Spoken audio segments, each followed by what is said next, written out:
Ìyìn tìyìn la wá sọ́dọ̀ rẹ, Ọlọ́run ọba. Ìyìn tìyìn bàbá tìyìn tìyìn.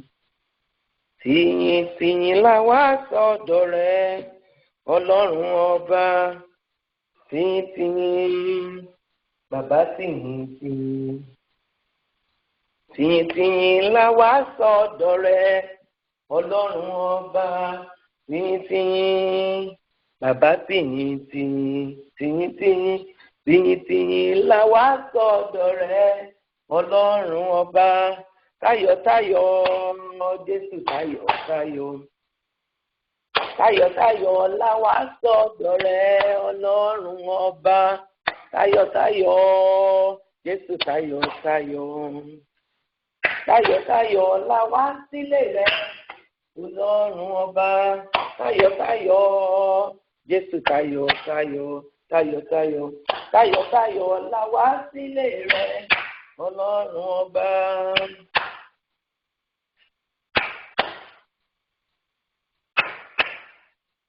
Alààyè ni ó máa yìn ọ́ bàbá. Alààyè ni ó máa yìn ọ́ bàbá.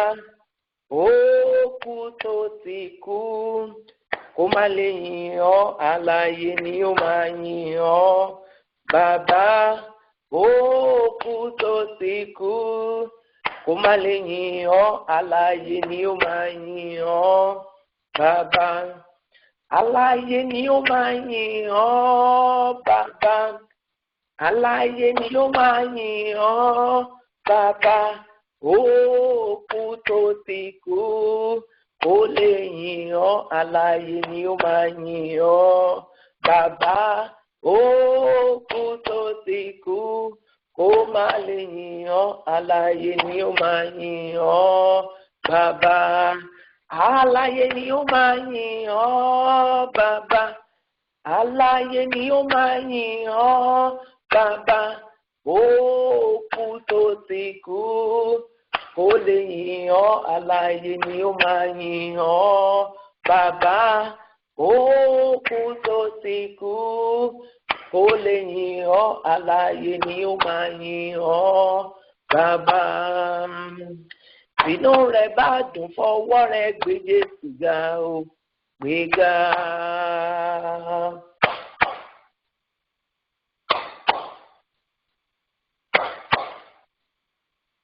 Inú rẹ̀ bá dùn fọwọ́ rẹ̀ gbé Jésù ga o, gbé ga. Inú rẹ̀ bá dùn fi ijó rẹ̀ gbé Jésù ga o, gbé ga. Inú rẹ̀ bá dùn fi ijó rẹ̀ gbé Jésù ga o, gbé ga. Inú rẹ̀ bá dùn pàtẹ́wọ́ gbé Jésù ga o, gbé ga. Inú rẹ̀ bá dùn fọwọ́ rẹ̀ gbé Jésù ga o, gbé ga. Inú rẹ̀ bá dùn pàtẹ́wọ́ gbé Jésù ga o, gbé ga. Ẹ ṣeun Jésù, ọba ayérayé, Ọlọ́run tó lé, Ọlọ́run tó pọ̀ ní ipá àti agbára, ọba àwọn ọba, Ọlọ́run àwọn ọlọ́run, ẹni àgbà ọjọ́ wọn ni, ẹni tó ti wà kí ayé kó tó wà, Ọlọ́run tí yóò máa wà nígbà tí ayé kò ní sí, ìbẹ̀rẹ̀ ohun gbogbo, òpin ohun gbogbo, Ọlọ́run tó ní ayé àti ọ̀run, ọba tó ń jẹ́ èmi ni. Bàbá fi ọpẹ́ wa fún ọ, a wá fi ìyìn fún ọ ní ọjọ́ tuntun, àtúndúpẹ́ lẹ́ẹ̀kan sí fún àwọn orí rẹ, àdúpẹ́ orí ojoojúmọ́ àti orí ọjọ́ gbogbo. Ayérayé gba ọpẹ́ àti ìyìn wa, àtúntì wà wá ní àárọ̀ yìí, ọ̀run kó máa ṣe ní àárọ̀ yìí. Ohun tí a bá dé nínú àdúrà kó wà ní dídé, ohun tí a bá tún kó wà ní tútù. Ẹ̀mí mímọ́ ṣe bẹ́ẹ̀, ògo ni fún Ọlọ́run ní òkè ọ̀run. Bíbélì wí pé jẹ́ kí ohun gbogbo tí ó ní ẹ̀mí tó máa yin Ọlọ́run. Significant Sunday ní Sunday òní, being the last Sunday in this year 2019, being the last Sunday in this decade. Ó jẹ́ àpẹẹrẹ pàtàkì. Gbogbo ibi tí a wà, tí a jẹ́ alààyè ní àárọ̀ yìí, ẹ jẹ́ ká gbé wa sókè, ẹ jẹ́ ká dúpẹ́ lọ́wọ́ Ọlọ́run. It takes 10 years fún dẹ́kéèdì kan láti parí. Ẹ jẹ́ ká dúpẹ́ ní ọwọ́ Ọlọ́run pé Olúwa, mo dúpẹ́ pé gbogbo Sunday tó wà nínú dẹ́kéèdì yìí ó mú mi là á jáláyọ̀ àti àlàáfíà. Mo dúpẹ́ pé ó mú kí ojú mi kó rí this last Sunday in 2019, this last Sunday in this decade. Mo dúpẹ́ fún gbogbo Sunday tí mo ti lò kọjá. Mo dúpẹ́ fún oore àti àánú rẹ̀. Mo dúpẹ́ pé ó jẹ́ kí Sunday ò gbé mi mì. Mo dúpẹ́ pé mo tún rí ọjọ́ òní. Ògo ni fún Ọlọ́run. Ẹ lọ dúpẹ́ lọ́wọ́ Ọlọ́run lórúkọ Jésù, lórúkọ Jésù, arúgbó ọjọ́ lórúkọ Jésù Kristi.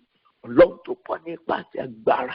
Olúwa dúpẹ́ ní ọwọ́ rẹ fún gbogbo Sunday tó wà nínú dẹ́kéèdì tí ó tán yìí. Ọlọ́run a dúpẹ́ pé ẹ fún wa ní orí ọ̀fẹ́ láti bá yín pàdé ní gbogbo ọjọ́ Sunday. A dúpẹ́ pé gbogbo Sunday yẹn ṣojú ẹ̀mí wa. A dúpẹ́ pé ẹ̀ ń bá ayé wa pàdé. A dúpẹ́ gbogbo Sunday tó wà nínú 2019. Olúwa dúpẹ́ fún ìyanu tẹ́ ẹ ṣe láyé wa. A dúpẹ́ pé ẹ̀yin Ọlọ́run ẹ máa ń bá wa pàdé. Ògo ni forúkọ mímọ́ rẹ̀. A dúpẹ́ fún gbogbo ìṣẹ́gun tá a ní. A dúpẹ́ lórí gbogbo Sunday tá a ti lò ní 2019. A dúpẹ́ pé ẹ jẹ́ kí ìjọ ìsinmi kan ó gbé wa mì. Ayérayé ò ṣe, ayérayé ò ṣe. Àwa alààyè ń fi ọpẹ́ fún ọ. A mọ rírì rẹ̀. Ọlọ́run wa gba ọpẹ́ wa lórí gbogbo Sunday ní dẹ́kéèdì yìí for the past 10 years. Olúwa ò ṣe, Olúwa ò ṣe, lórí ayé wa ò ṣe, lórí ọmọ wa ò ṣe, lórí ẹ̀mí wa ò ṣe, arúgbó ọjọ́ ò ṣe. Ìwọ la fi ọpẹ́ fún, ìwọ la fi yìn fún. Arúgbó ọjọ́ ò ṣe, Ọlọ́run tó dá ẹ̀mí wa sí, Ọlọ́run tó pèsè fún wa, Ọlọ́run tó ràn wá lọ́wọ́ ní gbogbo dẹ́kéèdì Sunday gbogbo dẹ́kéèdì yìí. Arúgbó ọjọ́ ò ṣe o, arúgbó ọjọ́ ò ṣe. A mọ rírì rẹ, a mọ rírì rẹ. Ayérayé gba ọpẹ́ wa, ayérayé gba ìyìn wa. Ọpẹ́ wa kó gòkè lọ sí ọ̀run lórúkọ ńlá Jésù Kristi Olúwa wa. Bíbélì wípé òpin ohun gbogbo ó sàn ju ìbẹ̀rẹ̀ rẹ̀ lọ. A ó lọ síwájú ọba àwọn ọba lẹ́ẹ̀kan sí. A ó tún lọ dúpẹ́ ní ọwọ́ Ọlọ́run pé Olúwa, mo dúpẹ́ wípé ohun tí ò ti tẹ̀ mí lọ́wọ́ ní gbogbo Sunday dẹ́kéèdì yìí, torí pé òpin Sunday tó parí níyì, this is the last Sunday in this decade. Ọlọ́run mo dúpẹ́ kó o parí ire yẹn mú. Mo dúpẹ́ pé máa rí ire yẹn gbà lónìí. Ẹ lọ dúpẹ́ lọ́wọ́ Ọlọ́run lórúkọ Jésù, lórúkọ Jésù, ní orúkọ Jésù Kristi. Ọlọ́run tó pọ̀ nípa àti agbára. Ọlọ́run mo dúpẹ́ torí pé òpin gbogbo ó dára ju ìbẹ̀rẹ̀ lọ. Bẹ́ẹ̀ náà ni òpin Sunday tó parí dẹ́kéèdì yìí rè. Olúwa mo dúpẹ́ pé ohun tí ó yẹ kó ti tẹ̀ wá lọ́wọ́ dẹ́kéèdì yìí tá a sì rí mú. Mo dúpẹ́ pé a ó rí mú lónìí. Mo dúpẹ́ pé a ó rí mú. Mo dúpẹ́ pé ó fi lé wa lọ́wọ́. Ó fi ayọ̀ wa lé wa lọ́wọ́. Ó fi ṣẹ́gun wa lé wa lọ́wọ́. Ó fi ẹ̀rín lé wa lọ́wọ́. Ó fi ìyanu wa lé wa lọ́wọ́. Ayérayé ò ṣe, ayérayé ò ṣe, ayérayé ò ṣe, ayérayé ò ṣe. Gba ọpẹ́ wa, gba ìyìn wa, gba ọpẹ́ wa, gba ìyìn wa lórúkọ Jésù Olúwa wa. Bíbélì wípé ẹ máa fi àdúrà ra gbogbo ọjọ́ torí pé ibi ní gbogbo ọjọ́. Ẹ bẹ̀rẹ̀ sí fi àdúrà ra ọjọ́ òní, this last Sunday in this decade. Mo fi àdúrà, mo fi ràárọ̀ àti ọ̀sán àti alẹ́. Mo wí pé ibi ibẹ̀ ẹ̀jẹ̀ Jésù fagilé. Gbogbo ibi tó wà nínú ọjọ́ òní, ẹ̀jẹ̀ Jésù fagilé. Ẹ gbàdúrà lórúkọ Jésù, lórúkọ Jésù, ayérayé lórúkọ Jésù. Olúwa has been the last Sunday in this year, the last Sunday in this decade. Olúwa, ogun wo ló ń dúró de last Sunday? Ogun yẹn ẹ̀jẹ̀ Jésù kò parẹ́. Ó ní ẹ fi àdúrà ra gbogbo ọjọ́ lórí ibi ní gbogbo ọjọ́. Ibi wo la kọ sílẹ̀ nínú ọjọ́ òní fún ayé wa? Ẹ̀jẹ̀ Jésù parẹ́, ẹ̀jẹ̀ Jésù parẹ́. Gbogbo ìdìbàjẹ́ ìbànújẹ́ tó lè wà ní ọjọ́ òní, ẹ̀jẹ̀ Jésù parẹ́, ẹ̀jẹ̀ Jésù parẹ́. Fún ọmọ wa ẹ̀jẹ̀ Jésù parẹ́, fún ayé wa ẹ̀jẹ̀ Jésù parẹ́. Gbogbo ibi àti wàhálà àti ìdààmú tó lè wà nínú ọjọ́ òní fún àwa àti ìdílé wa, ẹ̀jẹ̀ Jésù parẹ́, ẹ̀jẹ̀ Jésù parẹ́, ẹ̀jẹ̀ Jésù parẹ́, ẹ̀jẹ̀ Jésù parẹ́ lórúkọ Jésù Olúwa wa. Ẹ sọ fún Ọlọ́run, Olúwa ire tó kù nínú gbogbo Sunday dẹ́kẹ̀dì yìí, Olúwa jẹ́ kí ire náà kó wá mi rí lónìí. Olúwa jẹ́ rí ire ọjọ́ tó ti pẹ́, ire ayọ̀ tó yẹ kó ti tẹ̀ mí lọ́wọ́, tó yẹ kó ti tẹ̀ ìran mi lọ́wọ́ in the past 10 years. Ọlọ́run tí mi ò tí ì rí gbà, Olúwa jẹ́ rí ire yẹn gbà lónìí. Ẹ gbàdúrà lórúkọ Jésù, lórúkọ Jésù, lórúkọ Jésù Kristi. Olúwa Ọlọ́run, ìgbà àti àkókò, ó ní ohun gbogbo ló ní ìgbà àti àkókò. Ó náà ni òní ṣe jẹ́ very last Sunday ní dẹ́kẹ̀dì yìí Ọlọ́run, very last Sunday ní 2019. Ire wa wo ló kù nínú dẹ́kẹ̀dì yìí? Ire ayọ̀ wa wo ló kù? Ire ayọ̀ ọmọ wa wo ló kù? Ire ayọ̀ ẹ̀gbọ́n ọkọ, gbogbo ire ayọ̀ wa kó wá wá rí, kó máa wá wá rí báyìí. Gbogbo bí tí ire ayọ̀ wa kù tí a gbé pamọ́ sí, ire ayọ̀ àti finú ṣoyún, ire ayọ̀ àti ní ìgbéga, ire ayọ̀ àti ní àlàáfíà, gbogbo tó jẹ́ tiwa ní tí ó yẹ kó ti tẹ ayé ẹnì kọ̀ọ̀kan lọ́wọ́, tí a fi ń pọ́n lójú, èyí tí a gbé jìnnà sí, èyí tí a gbé pamọ́. Olúwa wá rí, Olúwa wá rí, Olúwa wá rí, Olúwa wá rí, Olúwa wá rí. Gbà jáde, gbà jáde, gbà jáde, gbà jáde nípa nínú ọwọ́ agbára rẹ. Olúwa wá rí, Olúwa gbà jáde, Olúwa wá rí, Olúwa gbà jáde, Olúwa bá mi wá rí, Olúwa bá mi gbà jáde, Olúwa bá mi wá rí, Olúwa gbà jáde, Olúwa gbà jáde, Olúwa gbà jáde, Olúwa gbà jáde. Ó máa rí kápáńdàyà, Ọlọ́run bá mi wá rí ire ayọ̀ mi, ire ìgbéga, ìtẹ̀síwájú, ohun tó yẹ kí n ti ní for this past 10 years. Ìyanu tó ti pé ọdún 10, èyí tó ti pé ọdún 5, èyí tó ti pé ọdún 6, èyí tí a fi pamọ́ tí a sì ìjọ tẹ̀wá lọ́wọ́. Olúwa wá rí, gbà jáde lónìí last Sunday in this year 2019, last Sunday in this decade. Ó Olúwa, fún mi ní last minute breakthrough. Gbàdúrà bẹ́ẹ̀ sí Ọlọ́run, Olúwa fún mi ní last minute breakthrough, fún mi ní last minute blessing, fún mi ní last minute favour lónìí last Sunday in 2019, last Sunday in this decade. Olúwa fún mi ní orí ìparí ọdún. Ẹ ó rí i pé èṣù tilẹ̀ fẹ́ jẹ́ kí a bá Ọlọ́run pàdé ní àárọ̀ yìí. Mo ti wò ó pé ǹjẹ́ yẹ kẹ́ ẹ ṣe àdúrà gbà láàárọ̀ yìí, màá fi ìdíwọ́ dì yín lọ́wọ́ tẹ́ ẹ̀ fi ní rí i. Ṣùgbọ́n síbẹ̀síbẹ̀ Ọlọ́run gbàgbára lọ́wọ́ èṣù.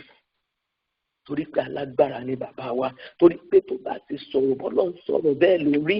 Ó ti sọ pé ní last Sunday àwọn ènìyàn ń bẹ tó wó tú sílẹ̀, àwọn ènìyàn ń bẹ tó wó fún ní bonus, àwọn ènìyàn ń bẹ tó wó gbé lókè, àwọn ènìyàn ń bẹ tí òun fún ní ìṣẹ́gun.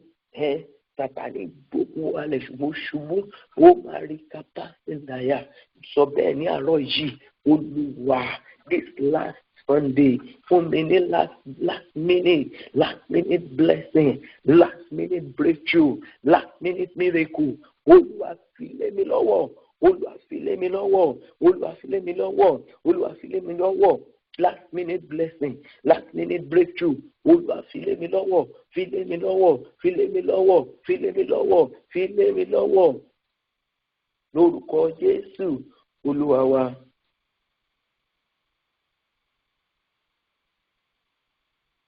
Ẹ bá wo ọ̀rọ̀ Ọlọ́run ní Psalm 37. Psalm 37.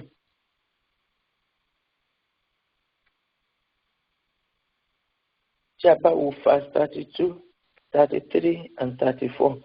Ẹni búburú ó ń ṣọ́ olódodo, ó sì ń wá ọ̀nà láti pa. Olúwa kì yóò fi lé e lọ́wọ́, kì yóò sì dá a lẹ́bi nígbà tí a bá ń ṣe ìdájọ́ rẹ̀. Mo gbàdúrà pé ẹ̀mí tó rìn kiri tó ń wẹ́ ẹni tí ó pa, Olúwa kò ní fi ẹ̀mí wa lé lọ́wọ́, kò ní fi ẹ̀mí ọmọ wa lé lọ́wọ́, kò ní fi ẹ̀mí ọkọ wa lé lọ́wọ́, kò ní fi ẹ̀mí ẹbí wa kankan àbí ọmọ orí òkè kankan lé ẹ̀mí tó rìn kiri tó wẹ́ ẹni tí yóò pa. Olúwa kò ní fi ẹ̀mí wa lé lọ́wọ́ lórúkọ Jésù. Bí dẹ́kẹ̀dì ṣe ń lọ bí a ṣe kọ ìwé rẹ̀, ohun tó kù ń bẹ fún wa ní ayọ̀. Ikú ibẹ̀ ilẹ̀ kó máa gbé mi, àìsàn ibẹ̀ ilẹ̀ kó máa gbé mi, ìdààmú tó kù ilẹ̀ kó gbé mi lórúkọ Jésù. Ó ní dúró de Olúwa. Èyí tí à ń ṣe láàárọ̀ yìí kì í ṣe pé àwa náà ò mọ oorun sùn èyí tá à ń ṣe láàárọ̀ àfi ń dúró de olúwa ó ní dúró de olúwa kí o sì máa pa ọ̀nà rẹ̀ mọ́ yóò sì gbé ọ lékè láti jogún ayé. Nígbà tí a bá ké àwọn ènìyàn búburú kúrò ìwọ ó rí ọ̀rọ̀ Ọlọ́run yè àìkú ní títí ayé. Ó ní ìwọ dúró de olúwa. Ọ̀pọ̀lọpọ̀ ò lè dúró de olúwa. Wọ́n á wí pé àsìkò ẹ̀ ti pẹ́ jù. Wọ́n á wí pé nígbà tí mo dẹ̀ dúró tí mi ò rí nǹkan kan mo bá lọ wọ́gbọ́n dá sí. Ọgbọ́n tó dá sí ní dẹ́kéèdì yìí tó já ọ padà láti lẹ́vù tó ti wà tó tún já ọ padà sí lẹ́vù 0. Ẹ̀gbọ́n tí ẹ̀mí Ọlọ́run wí fún àwọn ọmọ Ọlọ́run dúró de olúwa. Ìwọ tó ń wá ọkọ ìwọ tó ní ọdún ọmọ dúró de olúwa. Gbogbo àṣìṣe èyí tí a ṣe ní dẹ́kéèdì yìí tó fa ìrìn àjò wa sẹ́yìn ẹ̀dí ẹ̀ bá ní pírọ́blẹ́mù kan tó bá tún ti ran ara ẹ̀ lọ́wọ́ tó jẹ́ pé níbẹ̀rẹ̀ irọ́ ló pa tó kó ẹ sínú pírọ́blẹ́mù ìgbà tó tún lọ máa ran ara ẹ̀ lọ́wọ́ irọ́ náà ló tún bẹ̀rẹ̀ sí pa ẹ̀rí pé ó máa ń jẹ́ kí pírọ́blẹ́mù raise to power 10. Ẹ jẹ́ ká bá olúwa sọ̀rọ̀. Ó ní dúró de olúwa kí ìwọ kó sì máa pa ọ̀nà rẹ̀ mọ́ yóò sì gbé ọ lékè láti jogún ayé. Nígbà tí a bá ké àwọn ènìyàn búburú kúrò ìwọ ó sì rí i. Níbo ni mo ti jẹ́ èèwọ̀ ní dẹ́kéèdì yìí ní tí ò yẹ kí n jẹ tí mo jẹ ní tí ò yẹ kí n ṣe tí mo ṣe ọ̀nà tí ò yẹ kí n gbà tí mo gbà. Ó olúwa tún mi ṣe. Ẹ bá Ọlọ́run sọ̀rọ̀. Ọlọ́run tún mi ṣe. Oúnjẹ ìwọ̀ wo ni ò yẹ kí n jẹ tí mo jẹ? Ìgbésẹ̀ wo ni ò yẹ kí n gbé tí mo gbé? Ọ̀nà wo ni ò yẹ kí n rìn tí mo rìn? Èyí tó fa ìrìn àjò ìṣẹ́gun mi sẹ́yìn. Èyí tó fa ìrìn àjò. Arábìnrin kan wípé òun ti wà ní inú ìjọ MFM tẹ́lẹ̀. For 10 years ló fi ń wá ọmọ. Ó dẹ̀ ti wà bẹ́ẹ̀ 10 years.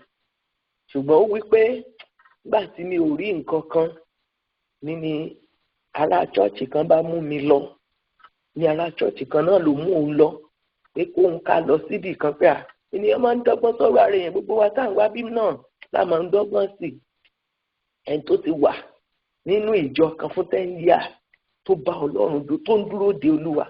Arábìnrin mú lọlé babaláwo ó mú lọlé wòlíì káàkiri fún ọdún 5 arábìnrin fi ráre kiri nígbà tó rí wípé ẹ̀ta tí òtún bá ń tẹ̀ ni. Mo bá rò ní ọkàn mi wípé màá padà sí inú ìjọ mi màá sì dúró de olúwa.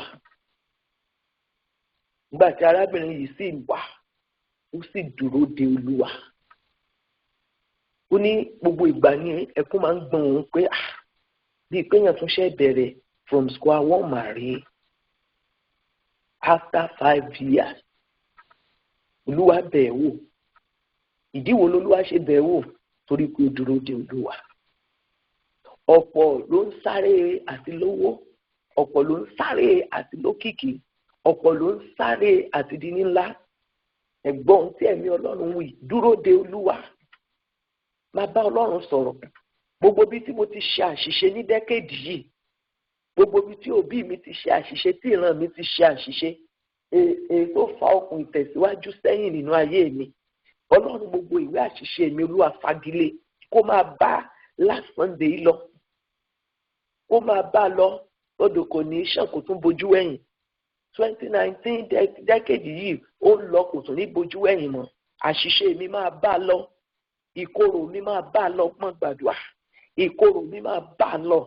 Gbogbo àṣìṣe tí mo ṣe ń dẹ́kéèdì yìí oúnjẹ èèwọ̀ tí ò yẹ kó jẹ tó jẹ ibi èèwọ̀ tí ò yẹ kó lọ tó lọ ibi tí olúwa ti búra fún àwọn bàbá wa pé a ò gbọdọ̀ lọ ohun tó ti lá ò gbọdọ̀ ṣe ó ní ègbé ní fún ẹni bá wá ìrànlọ́wọ́ lọ fún Íjíbítì àwa tún wá ìrànlọ́wọ́ lọ Íjíbítì ohun tó sọ mí dẹni ègbé ohun tó sọ ìgbé ayé mi dẹni ègbé ó olúwa máa fàwé àṣìṣe mi ya bí mo ṣe ń fi bí last Sunday yìí ṣe ń ṣàn lọ bí odò ló ń ṣàn lọ yàlí kálímà sí kòtẹ́líà bí odò ló ń ṣàn lọ olúwa jẹ́ ó máa gbé gbogbo ìkorò mi lọ jẹ́ ó máa gbé gbogbo àṣìṣe mi lọ gbogbo èèwọ̀ ayé mi máa gbé lọ ó rí kápá síndàyà máa sọ bẹ́ẹ̀ fún Ọlọ́run gbogbo àṣìṣe mi máa bá mi gbé lọ bí odò ṣe ń ṣàn bẹ́ẹ̀ ni Sunday tó gbẹ̀yìn dẹ́kẹ̀dì yìí ń lọ gbogbo ìkorò ayé mi yàlí kúmá síndà máa gbé lọ gbogbo àṣìṣe ayé mi Olúwa máa gbé lọ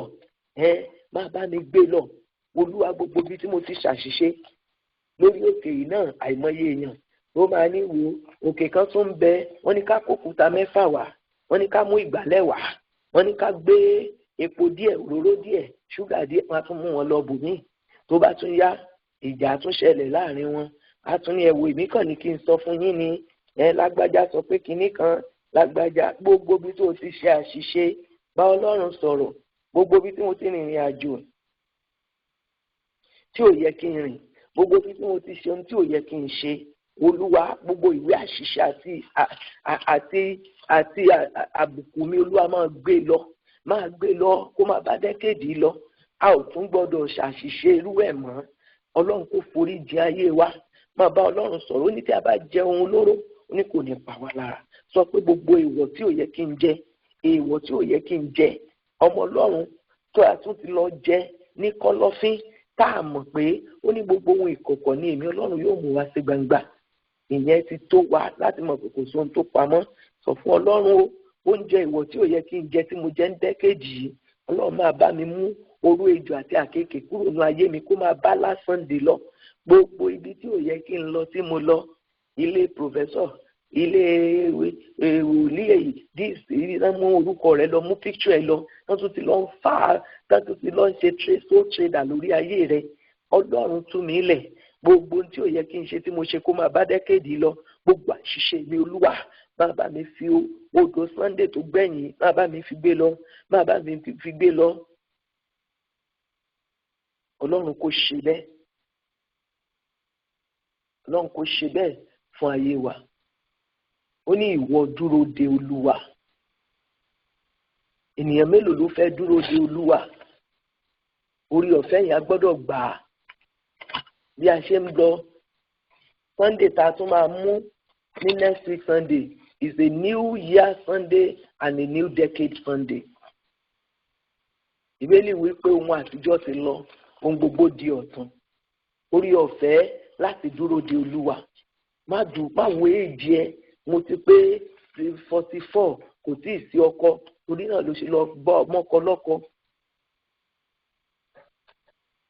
dúró de Olúwa ó ní ìwọ dúró de Olúwa kí o sì máa pa ọ̀nà rẹ̀ mọ́ yóò sì gbé ọ lékè gbogbo ogun tó lù kó ní yóò gbé ọ lékè ó máa sọ pé Olúwa mo dúró dè ọ́ Olúwa mo dúró dè ọ́ fún ọ̀rọ̀ mi ṣe yanu tó bá dúró dè lóòótọ́ tó sì ń pa ìlànà rẹ̀ mọ́ ẹ jẹ́ ká sọ fún Ọlọ́run orí ọ̀fẹ́ tí màá fi dúró de Olúwa ṣé àdìsẹ ìjì ayé èèyàn tó tún yẹ kéèyàn máa tójú bọ ilé aláwo ilé oníṣègùn tó tún yẹ kéèyàn máa gbé ẹ̀gún sórí ibùsùn rẹ̀ orí ọ̀fẹ́ láti lè dúró de Olúwa ó ní ìwọ dúró de Olúwa ìwọ dúró de Olúwa orí ọ̀fẹ́ láti dúró de Olúwa fi fún mi báyìí orí ọ̀fẹ́ láti lè dúró de ntòlúwa ó ṣe nínú ayé mi ntòlúwa ó ṣe fún mi orí ọ̀fẹ́ yẹn Olúwa mo gbà bí mo ṣe ń lọ nínú ìrìn àjò last Sunday tó kù ní dẹ́kẹ̀dì yìí mo gba orí ọ̀fẹ́ tí màá fi dúró de Olúwa mo gba orí ọ̀fẹ́ èyí tí màá fi dúró de Olúwa lótìtọ́ àti lódodo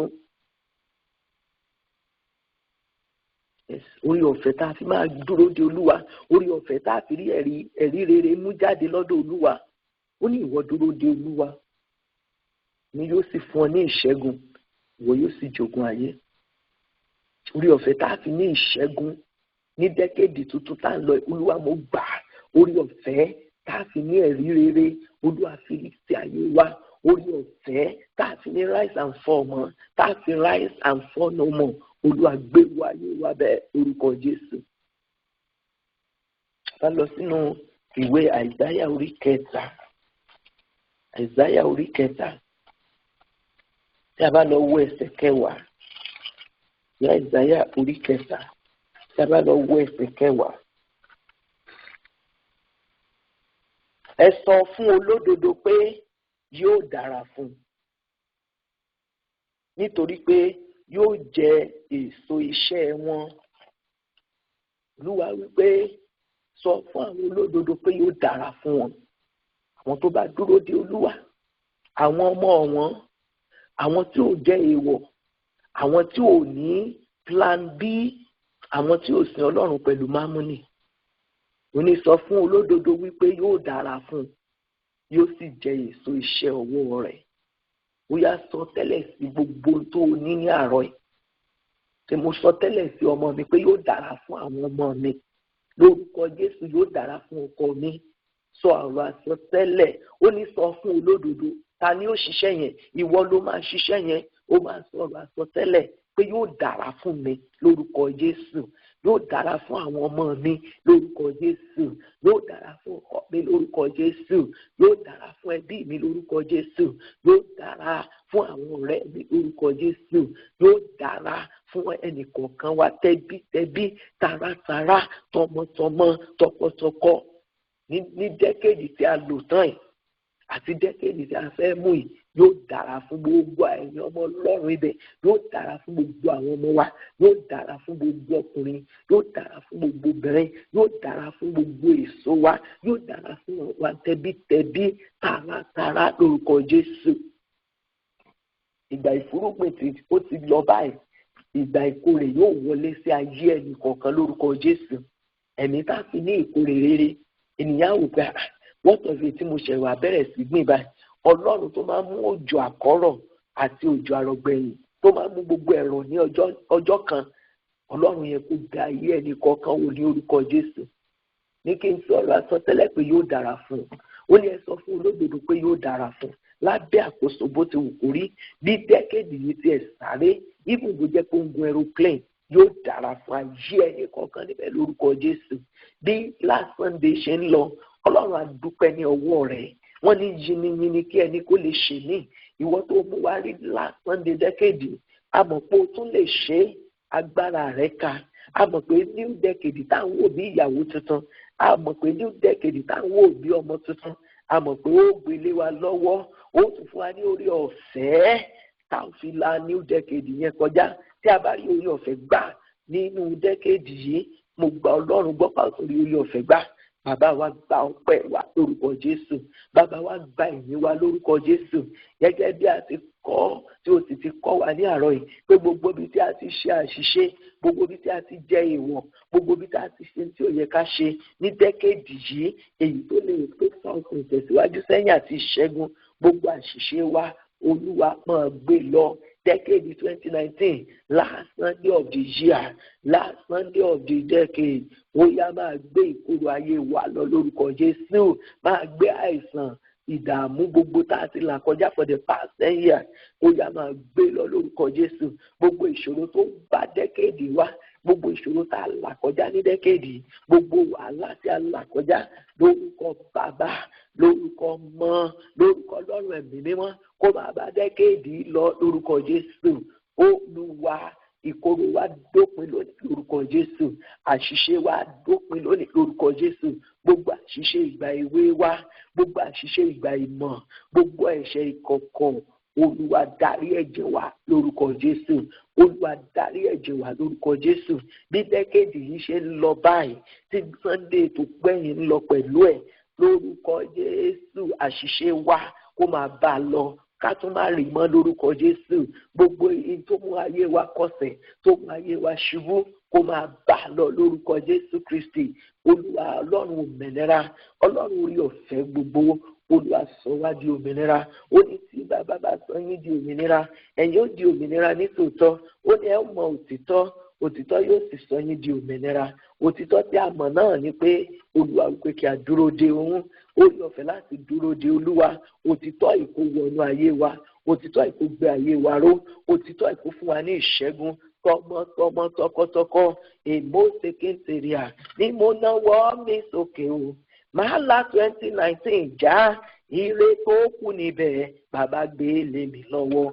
mo náwó mi sókè o máa la 2019 jà á tọmọtọmọ ire tó kù níbẹ̀ o bàbá gbé lé mi lọ́wọ́ mo náwó mi sókè o máa la 2019 jà á tògbótògbó tọ́lá tayọ̀tayọ̀ ire tó kù níbẹ̀ o bàbá gbé lé wa lọ́wọ́ mo náwó mi sókè o máa la 2019 jà tayátayá tọkọtọkọ tọmọtọmọ tẹbítẹbí tààràtààrà gbogbo ìjọ Ṣẹ̀gàndògbò ànáwó wa sókè a ó la 2019 jà gbogbo ayọ̀ tó kù níbẹ̀ bàbá gbé lé wa lọ́wọ́ ìṣẹ́gun tó kù níbẹ̀ o bàbá gbé lé wa lọ́wọ́ ìdáǹdè tó kù níbẹ̀ o bàbá gbé lé wa lọ́wọ́ congratulation tó kù níbẹ̀ o bàbá fi wá wà rí àṣeyọrí tó kù níbẹ̀ o bàbá fi wá wà rí ọlọ́run tó ń fi àṣẹ dáhùn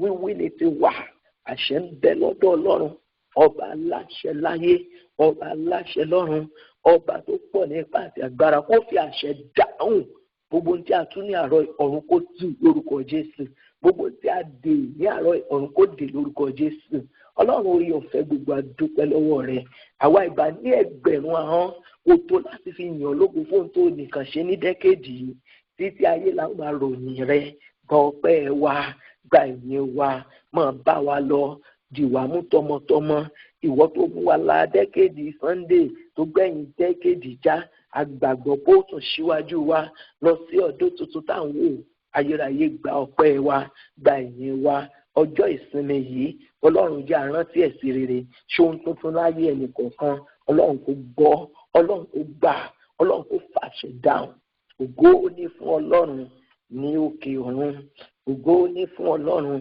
ní òkè ọ̀run lórúkọ ńlá Jésù Kristi olúwa wa àmín àmín àmín lórúkọ Jésù. Mo ní ọ̀rọ̀ ìmọ̀ yìí ní last Sunday tó gbẹ̀yìn dẹ́kẹ́dì lọ ṣe ìtọrẹ àánú ó ní sí aláàánú olúwa yóò fi ara rẹ̀ hàn gẹ́gẹ́ bí aláàánú lọ́run yóò fi ara rẹ̀ hàn gẹ́gẹ́ bí aláàánú gbogbo àṣìṣe dẹ́kẹ́dì yìí yóò fi àná parẹ́ a ò ní rántí ẹ̀ mọ́ ògo ni fún ọlọ́run ní òkè ọ̀run. God bless you and be with you. Don't forget, join us 11 p.m. Central Time as we continue my 40 midnight with the Lord. A ò ní ṣe lásán lórúkọ Jésù. Gbogbo ẹni tó ti rí àánú gbà ní àárọ̀ tí a bá ti ṣe orí ọ̀fẹ́ tá a kí hallelujah mo rí àánú gbà pé mo rí last Sunday dẹ́kẹ́dì yìí pé mo sì wà láyé mo wà láàyè ògo ni fún ọlọ́run ní òkè ọ̀run. Orí ọ̀fẹ́ Jésù Kristi olúwa wa ìfẹ́ mímọ́ ti bàbá àti ti ọmọ àti ti ọlọ́run ẹ̀mí mímọ́ kó máa sìn wá lọ kó máa bá wa gbé kó wà pẹ̀lú wa kó wà lẹ́yìn wa kó má fi wá sílẹ̀ ògo ni fún ọlọ́run ní òkè ọ̀run lórúkọ ńlá Jésù Kristi olúwa wa àmín àmín àmín. Gbogbo ìṣe ìlànà bá mi ṣe pé ìdílé ẹjẹ́ àti hallelujah. Hallelujah.